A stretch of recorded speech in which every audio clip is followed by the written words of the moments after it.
2025 ခုနှစ်အတွင်းမှာအထီရောက်ဆုံးရလိုက်တဲ့သင်ခန်းစာတစ်ခုကတော့တခါတလေမှမတိတာကောင်းတယ်ဆိုတာပါပဲအရာရာကိုသိနေတဲ့သူဟာဘ ഹു တုဒများသူဖြစ်ခြင်းဖြစ်လိမ့်မယ်ဒါပေမဲ့စိတ်ချမ်းမြေပျော်ရွှင်ရမှုတော့နည်းလိမ့်မယ်ထင်ပါတယ်လူတွေကပြောကြတယ်အသက်ကြီးလာတာပြောစရာမကောင်းဘူးတဲ့အဲ့ဒါအသက်ကြီးလာလို့မဟုတ်ဘူးဗျသိတာတွေတအားများလာလို့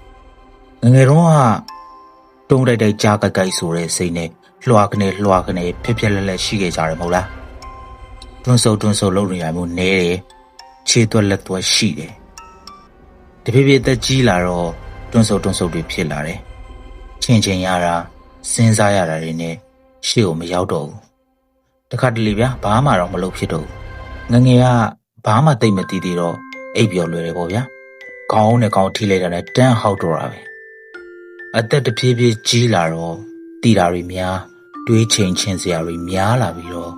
အိပ်ပျော်ဖို့ခက်လာတယ်လူကြီးဖြစ်လာတဲ့အခါမှာအမားတွေလည်းနေသွားတယ်လို့မျိုးပေါ့နော်ပျော်စရာတွေကလည်းနေသွားတယ်ဗျလူငယ်ဘဝကတော့အမားတွေလည်းများတယ်ပျော်စရာတွေလည်းများတယ်ဘယ်ဟာပိုကောင်းလဲဆိုတော့ကိုယ့်ဘာသာကိုစဉ်းစားကြည့်ပေါ့နော်တယောက်နဲ့တယောက်အတွေ့ရတော့မတူနိုင်ဘူးပေါ့ဗျာ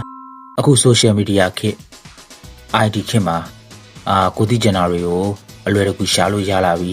ကိုမြင်ကျင်တာတွေကိုအလွယ်တကူကြည့်လို့ရလာပြီအစားပိုင်းတော့ကောင်းတယ်အဆင်ပြေတယ်လို့ထင်ရပေမဲ့အချိန်ကြာလာတဲ့နဲ့အမျှစိတ်ပြီးစီးမှုတွေနဲ့အတူမပြောမရွှင်နေဖြစ်လာရတော့တာပါပဲအခု AI ဉာဏ်ရည်တုနည်းပညာတအားတိုးတက်လာတယ်ကောင်းတယ်အဆင်ပြေတယ်လို့ထင်ရပေမဲ့ဒီကရင်ကြသိပြောစရာမကောင်းတော့ဘူးဗျကိုသိကျင်တာတွေကိုစိတ်ထဲတန်တရားဖြစ်နေတာတို့သွားမေးဘိုးကချက်ကြလက်ကြနဲ့ပြန်ဖြေပို့ပြီးတန်တရားတွေဖြစ်ကြောက်စိတ်တွေဝင်ပြီးနေလို့မပြောတော့အခုခေတ်စားနေတဲ့ TikTok platform ကလည်းအဲ့လိုပါပဲ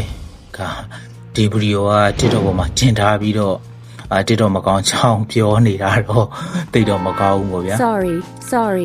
TikTok platform ကကြာတော့လေဒီလိုပါပဲကိုစိတ်တွေကစွဲနေတဲ့အကြောင်းအရာတွေကိုသိချင်မြင်ချင်တဲ့အကြောင်းအရာတွေကိုပဲဒီလက်ဆက်ချပြပေးနေတော့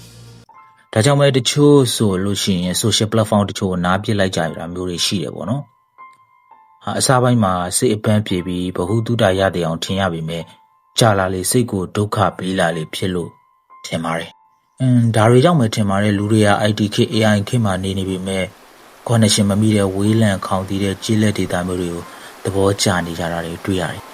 အခုခေတ်မှာ AI ကိုသိကျင်တာတွေသွားမိတယ်သိရတော့စိတ်ဒုက္ခရောက်ကြတယ်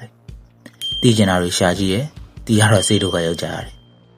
အသိပညာဘ ഹു တုဒများခြင်းဟာမင်္ဂလာတရားတစ်ပါးပါပဲဒါပေမဲ့လည်းသိတာတွေများလုံးပြန်တော့လေ